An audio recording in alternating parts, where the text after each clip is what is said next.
Speaker sir, Telangana Scheduled Caste Rationalization of Reservations Bill 2025 మంత్రివర్యులు దామోదర్ రాజనరసింహ గారు ప్రవేశపెట్టి దీని యొక్క ముఖ్య ఉద్దేశాలు దీనికి సంబంధించిన ప్రయోజనాలను సభకు వివరించడం ద్వారా ఈ రాష్ట్ర ప్రభుత్వం ఎస్సీ కులాల వర్గీకరణ పట్ల ఉన్న చిత్తశుద్ధిని వారు వివరించడం జరిగింది. దీనికి సంబంధించి మంత్రులు ఉత్తమ్ కుమార్ రెడ్డి గారు, అడ్లూరి లక్ష్మణ్ గారు, వివేక్ వెంకటస్వామి గారు, మాణిక్రావు గారు, కడియం శ్రీహరి గారు, పాయల్ శంకర్ గారు, మహమ్మద్ మాజిద్ హుసేన్ గారు, కూనంనేని సాంబశివరావు గారు, వేముల వీరేశం గారు, వేముల ప్రశాంత్ రెడ్డి గారు, కేఆర్ నాగరాజు గారు, తోట లక్ష్మీకాంతరావు గారు, మందుల సామెల్ గారు, డాక్టర్ కోంపల్లి సత్యనారాయణ గారు, కాళే యాదయ్య గారు సభ్యులందరూ తమ అభిప్రాయాలను తెలిపి 100% ఈ సభలో మాట్లాడిన ప్రతి సభ్యుడు ఎస్సీ ఉపకులాల వర్గీకరణకు అనుకూలంగా మాట్లాడి ఈ సభ మొత్తము ఈ వర్గీకరణ విషయంలో అండగా నిలబడ్డందుకు సభ్యులందరూ కూడా మనస్ఫూర్తిగా ధన్యవాదాలు తెలియజేస్తున్నాను. పార్టీలకు అతీతంగా రాజకీయాలను పక్కన పెట్టి ఈ సభ పూర్తి స్థాయిలో రాష్ట్ర ప్రభుత్వం ఒక ప్రక్రియను చేపట్టి ఆ ప్రక్రియ ద్వారా ఈరోజు బిల్లు రూపంలో సభ ముందుకు వస్తే అందరూ దీనికి సంపూర్ణంగా మద్దతు పలికిండ్రు. మీ ద్వారా సభ్యులందరూ కూడా మనస్ఫూర్తిగా ధన్యవాదాలు తెలియజేస్తున్నాను. అధ్యక్ష, దీని నేపథ్యం దాదాపుగా 30 సంవత్సరాల నుంచి జరుగుతున్న సుదీర్ఘమైన పోరాటం. ఈ పోరాటం తెలంగాణ రాష్ట్ర ఏర్పాటు ప్రక్రియ ఎంత సంక్లిష్టంగా ఉండి చివరికి ఆ సమస్యకు ఒక పరిష్కారం దొరికిందో శాశ్వతంగా శ్రీమతి సోనియా గాంధీ గారి నేతృత్వంలో ఈనాడు ఈ వర్గీకరణ విషయంలో కూడా మాదిగా ఉపకులాల వర్గీకరణ కూడా సంక్లిష్టమైన సమస్యగా మారి తెలంగాణ సమాజం అదేవిధంగా ఆనాడు ఉమ్మడి రాష్ట్రంలో కూడా రకరకాల పోరాటాలను ఎదుర్కొని చాలామంది దీంట్లో చనిపోయిన వాళ్ళు ఉన్నారు. తెలంగాణ ఉద్యమంతో పాటు ఈ పోరాటంలో ప్రాణాలు అసలు బాసిన వాళ్ళు ఎవరైనా ఉన్నారంటే ఈ మాదిగా ఉపకులాల వర్గీకరణ సందర్భంగా పోరాటంలోనే చాలామంది చనిపోవడం జరిగింది. వాళ్ళందరికీ నివాళులు అర్పిస్తూనే ఈరోజు ఈ సమస్యకు ఈ సభ శాశ్వతమైన పరిష్కారం చూపించడం అనేది ఇది ఒక చారిత్రాత్మకమైన సందర్భం. వ్యక్తిగతంగా నా మనసుకు చాలా దగ్గరగా ఉన్న అంశం ఇది.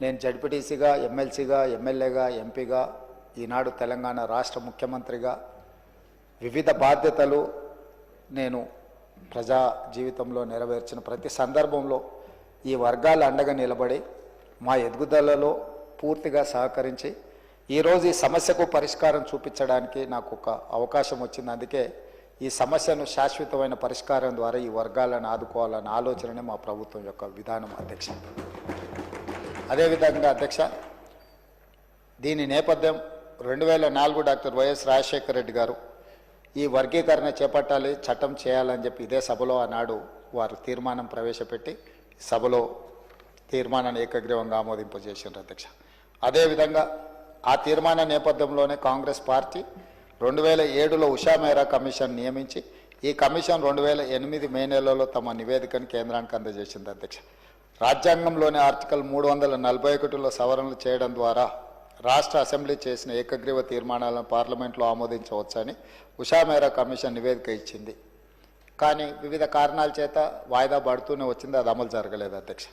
అధ్యక్ష, కాంగ్రెస్ పార్టీ చరిత్ర మీకు తెలుసు, ఈ దేశ ప్రజలకు తెలుసు. డాక్టర్ బాబాసాహెబ్ అంబేద్కర్ గారిని రాజ్యాంగ నిర్మాతగా, రాజ్యాంగం రచించడంలో చైర్మన్గా వారిని నియమించడంతో మొదలుపెట్టిన పండిత్ జవహర్లాల్ నెహ్రూ గారు మొదటి క్యాబినెట్లో డాక్టర్ బాబాసాహెబ్ అంబేద్కర్ గారిని న్యాయశాఖ మంత్రిగా నియమించడం జరిగింది. అధ్యక్ష, అదేవిధంగా దళిత నేత బాబు జగ్జీవన్ రామ్ గారిని కీలకమైన శాఖలు రక్షణ శాఖ, వ్యవసాయ శాఖ, రైల్వే శాఖ మంత్రులుగా వారిని నియమించడం జరిగింది. అధ్యక్ష, అదేవిధంగా ఈరోజు దేశంలో మొట్టమొదట కాంగ్రెస్ పార్టీ అధ్యక్షుడిగా దామోదరం సంజీవయ్య గారిని జాతీయ కాంగ్రెస్ పార్టీ అధ్యక్షుడిగా, ఉమ్మడి రాష్ట్ర దళిత ముఖ్యమంత్రిగా దామోదరం సంజీవయ్య గారిని కాంగ్రెస్ పార్టీ 1960లోనే ఉమ్మడి రాష్ట్రానికి ఒక దళితుడిని ముఖ్యమంత్రి చేసిన చరిత్ర కాంగ్రెస్ పార్టీకి ఉన్నది అధ్యక్ష. అదేవిధంగా బీహార్ చీఫ్ మినిస్టర్గా బోలా పాశ్వాన్ శాస్త్రిని, ఇట్లా రాజస్థాన్ ముఖ్యమంత్రిగా, మహారాష్ట్ర ముఖ్యమంత్రిగా సుశీల్ కుమార్ షిండే గారిని గవర్నర్గా, అదేవిధంగా ఈ మధ్యకాలంలో పంజాబ్ ముఖ్యమంత్రిగా చరణ్జిత్ సింగ్ చెన్ని నియమించడం, ఇదే కాకుండా తెలంగాణ రాష్ట్ర ఏర్పాటు ప్రక్రియలో పార్లమెంట్లో తెలంగాణ బిల్లును ఎన్నో ఒడిదుడుకుల్ని అడ్డంకుల్ని చాలా గందరగోళాన్ని ఎదుర్కొని తెలంగాణ బిల్లును ఆమోదించిన లోక్సభ స్పీకర్గా శ్రీమతి మీరా కుమార్ గారిని కాంగ్రెస్ పార్టీ నియమించింది. వారి నాయకత్వంలోనే బాబు జగ్జీవన్ రామ్ గారి కుమార్తె మీరా కుమార్ గారు ఒక దళిత బిడ్డ స్పీకర్ కుర్చీలో కూర్చొని తెలంగాణ రాష్ట్రాన్ని అందించారు. ఇది కూడా చరిత్రలో మనం గుర్తు చేసుకోవాల్సిన సందర్భం అధ్యక్ష. ఈనాడు కాంగ్రెస్ పార్టీ అధ్యక్షుడు కూడా మల్లికార్జున్ ఖర్గే గారు ఒక దళితుడే ఈరోజు కాంగ్రెస్ పార్టీ అధ్యక్షుడిగా కొనసాగుతున్నాడు అధ్యక్ష. అదేవిధంగా అధ్యక్ష, ఎస్సీల రిజర్వేషన్లు ఉన్నప్పటికీ జనాభా దామాషా ప్రకారం రిజర్వేషన్ కావాలని చాలా సంవత్సరాల నుంచి ఈ వర్గాలలో ఒక డిమాండ్ ఉన్నది. దానికోసం ఎప్పుడు ఉద్యమాలు జరుగుతూనే ఉన్నాయి అధ్యక్ష. అందుకే దీన్ని రాహుల్ గాంధీ గారు 2018 ఎన్నికల సందర్భంగా స్పష్టంగా తెలంగాణ రాష్ట్ర ఎన్నికలకు వచ్చినప్పుడు ఉత్తమ్ కుమార్ రెడ్డి గారు పిసిసి ప్రెసిడెంట్గా ఉన్నప్పుడు స్పష్టంగా హామీ ఇచ్చారు, కాంగ్రెస్ పార్టీ అధికారంలోకి వస్తే ఎస్సీ వర్గీకరణ చేసి తీరుతుందని. ఇదే కాకుండా అధ్యక్ష 2023 ఆగస్టు 26న చేవెళ్లలో తమరు కూడా ఆ రోజు సభలో సజీవ సాక్షి, మల్లికార్జున్ ఖర్గే గారే ఎస్సీ ఎస్టీ డిక్లరేషన్లో స్పష్టంగా ఎస్సీ ఉపకులాల వర్గీకరణను చేపడతామని చెప్పి వారు చెప్పినారు. వారందరి నిర్ణయాలు, వారందరి ఆలోచన మేరకు, సుప్రీంకోర్టు తీర్పు మేరకు ఈరోజు మనం ఈ నిర్ణయం తీసుకోవడం జరిగింది అధ్యక్ష. దీనికి సంబంధించి ఒక చరిత్ర ఉన్నది. 1996లో జస్టిస్ రామచంద్రరాజు కమిషన్ నియమించడం, వారు 97లో నివేదిక ఆధారంగా వర్గీకరణ చేస్తూ జీవో 68 ఏబిసిడి కేటగరైజేషన్ కింద జీవో 69 రోస్టర్ విధానాన్ని అమలు చేస్తే ఆనాడు జీవోలు ఇచ్చారు. అదేవిధంగా అధ్యక్ష 2000 సంవత్సరం ఏప్రిల్ 1వ తేదీన ఉమ్మడి ఏపీలో వర్గీకరణను అమలు చేయడం జరిగింది అధ్యక్ష. దాని తర్వాత జరిగిన కోర్టులు తీర్పులు సుప్రీంకోర్టు వరకు వెళ్ళడం, అదేవిధంగా ఏపీ వర్సెస్ చెన్నై కేసులో 2004 నవంబర్ 5న సుప్రీంకోర్టు 5 సభ్యుల ధర్మాసనం 3:2 ప్రకారం తీర్పునిచ్చింది అధ్యక్ష. ఎస్సీ వర్గీకరణ కోసం చర్యలు తీసుకోవాలని కోరుతూ 2005 డిసెంబర్ 10న ఉమ్మడి రాష్ట్ర అసెంబ్లీలో తీర్మానం కూడా కేంద్రానికి పంపించడం జరిగింది అధ్యక్ష. ఈ ఉషా మేరా కమిషన్ నియామకాలు వీటన్నిటి నేపథ్యంలో పంజాబ్ కేసు సుప్రీంకోర్టుకు పోవడం, పంజాబ్ వర్సెస్ అక్కడ ఉండే వాళ్ళ మధ్యలో జరిగిన కేసును, ఇది చాలా సుదీర్ఘకాలం సుప్రీంకోర్టులో కేసు జరిగింది. అప్పుడు అన్ని రాష్ట్రాలకు సంబంధించిన ప్రతినిధులకు కూడా సుప్రీంకోర్టు నోటీసులు ఇచ్చింది అధ్యక్ష. ఆ నేపథ్యంలో తెలుగు రాష్ట్రాలలో కూడా అభిప్రాయాలను తీసుకోవాలని కేంద్ర ప్రభుత్వం కోరింది అధ్యక్ష. దాని నేపథ్యంలోనే సుప్రీంకోర్టులో కూడా మనము ఈ 7 మంది జడ్జులు ముందు తెలంగాణ రాష్ట్ర ప్రభుత్వం తర్వాత మేము అధికారంలోకి వచ్చిన తర్వాత పెద్దలు దామోదర రాజనరసింహ గారి నేతృత్వంలో ఈ శాసనసభలో ఉన్న ఎస్సీ శాసనసభ్యులందరినీ ఒక కమిటీకి ఏర్పాటు చేసి వీళ్ళందరినీ ఢిల్లీకి పంపించి తెలంగాణ రాష్ట్ర ప్రభుత్వం సుప్రీంకోర్టులో సిద్ధార్థ లూత్రా అనే ఒక గొప్ప న్యాయవాదిని నియమించడం ద్వారా తెలంగాణ రాష్ట్ర ప్రభుత్వం యొక్క అభిప్రాయాలను విస్పష్టంగా ఎస్సీ వర్గీకరణకు అనుకూలంగా తెలంగాణ రాష్ట్ర ప్రభుత్వం ఉన్నది, వర్గీకరణ చేయాల్సిందే అని చెప్పి స్పష్టంగా మన వైపు వాదనని వినిపించడం జరిగింది. ఆ నేపథ్యంలో సుప్రీంకోర్టు ఇచ్చిన తీర్పు ప్రకారము సుప్రీంకోర్టు తీర్పు ఇచ్చిన 1 గంట లోపే ఆ రోజు కూడా సభ జరుగుతున్నది అధ్యక్ష. సభలో స్పష్టంగా 100% ఈ వర్గీకరణను అమలు చేస్తామని చెప్పి ఆ రోజు ప్రకటించినాం అధ్యక్ష. అదేవిధంగా అధ్యక్ష కోర్టు ఆ రోజు ఇచ్చిన దాంట్లో కొన్ని విషయాలు రాజకీయ కారణాలతో కాకుండా ఎంపెరికల్ డాటా ఆధారంగా మాత్రమే వర్గీకరణ చేయాలని చెప్పింది అధ్యక్ష. ఎంపెరికల్ డాటా క్షేత్రస్థాయిలో అనుభవపూర్వకంగా సేకరించిన సమాచారం, 1 జనాభా, 2 అక్షరాస్యత శాతం, అనుసరిస్తున్న వృత్తులు, ఉద్యోగాలు, ఆర్థిక పరిస్థితులు, వీటన్నిటి నేపథ్యాన్ని తీసుకొని ఈ వర్గీకరణ చేయాలని సుప్రీంకోర్టు మనకు చెప్పడం జరిగింది అధ్యక్ష. వీటన్నిటి నేపథ్యంలో రాష్ట్ర ప్రభుత్వము ఒక మంత్రివర్గ ఉపసంఘాన్ని ఏర్పాటు చేసింది అధ్యక్ష. దానికి బాధ్యత ఉత్తమ్ కుమార్ రెడ్డి గారిని మంత్రివర్గ ఉపసంఘానికి చైర్మన్గా నియమిస్తూ సభ్యులుగా శ్రీధర్ బాబు గారిని, అదేవిధంగా దామోదర్ రాజనరసింహ గారిని, పొన్నం ప్రభాకర్ గారిని, సీతక్క గారిని, డాక్టర్ మల్లు రవి పార్లమెంట్ సభ్యుడిని మనం ఈ కేబినెట్ సబ్ కమిటీలో సభ్యులు చేసి వాళ్ళ చేత మొత్తం 6 సార్లు వాళ్ళు సమావేశమై వాళ్ళు ఇచ్చిన సూచనలు అన్నిటిని కూడా పరిగణలోకి తీసుకొని వారి సూచన మేరకు 1 మ్యాన్ కమిషన్ అపాయింట్ చేసినాం అధ్యక్ష. 1 మ్యాన్ కమిషన్లో షమీమ్ అఖ్తర్ గారిని మనం 1 మ్యాన్ కమిషన్గా నియమించి వారు పూర్తిగా సుప్రీంకోర్టు జడ్జిమెంట్లనే కాకుండా ఉషా మేరా కమిషన్ కాడి నుంచి మొదలు పెడితే వివిధ వర్గాలకు సంబంధించిన అన్ని రిప్రజెంటేషన్స్ తీసుకున్నారు అధ్యక్ష. అందరితో మాట్లాడిన వారు దాదాపుగా ఎన్ని రిప్రజెంటేషన్స్ తీసుకున్నారంటే 8,681 రిప్రజెంటేషన్స్ తీసుకున్నారు అధ్యక్ష. జిల్లాలలో పర్యటన చేయడం కానీ వారి దగ్గరకు వచ్చి వివరాలు అందించిన వాళ్ళ యొక్క అభిప్రాయాలు అన్నిటినీ వారు తీసుకొని స్పష్టంగా వారు ఒక పూర్తి స్థాయి ఎక్సర్సైజ్ చేసి చాలా పారదర్శకంగా, ఎందుకంటే ఏ ఒక్కరికి కూడా ఇందులో అన్యాయం జరగకూడదు, ఈ కమిషన్ ఇచ్చే నివేదిక పట్ల ఎవరికి అనుమానాలు ఉండకూడదు అని ఒక ప్రత్యేకమైన కార్యాచరణ తీసుకొని అందరి అభిప్రాయాలు విని వారు ఒక స్పష్టమైన నివేదికను సూచనను తెలంగాణ రాష్ట్ర ప్రభుత్వానికి ఇవ్వడం జరిగింది అధ్యక్ష. ఈరోజు ఈ ఎస్సీ ఉపకులాలలో దాదాపుగా 59 కులాలు ఉన్నాయి అధ్యక్ష. ఈ 59 కులాలకు సంబంధించి ప్రభుత్వ రంగ సంస్థలలో వాళ్ళు చేస్తున్న ఉద్యోగాలు కానీ, విద్యా అవకాశాలు కానీ, రాజకీయ అవకాశాలు కానీ, గ్రాంట్ ఇన్ ఎయిడ్ సంస్థల నుంచి కూడా కమిషన్ సమాచారాన్ని సేకరించింది అధ్యక్ష. వీటన్నిటిని దృష్టిలో పెట్టుకొని జస్టిస్ షమీమ్ అఖ్తర్ కమిషన్ తన నివేదికను 2025 ఫిబ్రవరి 3వ తారీఖున ఈ మంత్రివర్గ ఉపసంఘానికి సమర్పించింది అధ్యక్ష.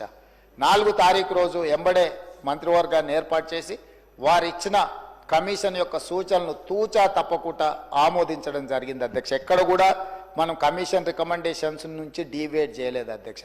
ఎందుకంటే 7 న్యాయమూర్తుల ధర్మాసనం ఇచ్చిన జడ్జిమెంట్ నేపథ్యంలో మంత్రివర్గ ఉపసంఘాన్ని ఏర్పాటు చేసి మంత్రివర్గ ఉపసంఘం 6 సార్లు సమావేశాన్ని చేసి అధికారులతో న్యాయ నిపుణులతో చర్చించి 1 మ్యాన్ కమిషన్ అపాయింట్ చేసిన 1 మ్యాన్ కమిషను వివిధ జిల్లాలు, వివిధ ప్రాంతాలు, వివిధ స్టేక్ హోల్డర్స్ని అందరితో మాట్లాడి వాళ్ళు ఇచ్చిన నివేదికలు కానీ 8,681 రిప్రజెంటేషన్స్ని అన్నిటిని కూడా తీసుకొని క్రోడీకరించి చట్టపరిధిలో వారు చేయగలిగిన అన్ని అంశాలను పరిగణలోకి తీసుకొని వాళ్ళు ఒక నిర్ణయం తీసుకున్నారు అధ్యక్ష.